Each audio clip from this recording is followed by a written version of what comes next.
వచ్చే భక్తులు వీళ్ళందరూ చూడండి. కొద్ది వస్తూనే ఉన్నారు.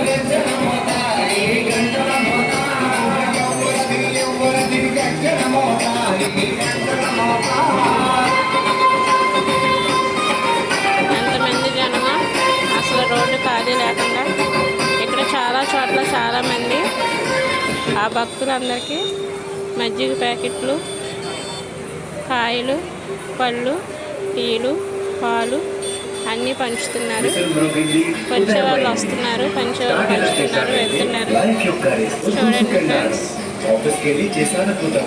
వీళ్ళందరికీ ఏ ఆటంకం లేకుండా చక్కగా అమ్మవారి దర్శనం అవ్వాలని ఆ కనదుర్గం తల్లిని కోరుకుంటున్నాం.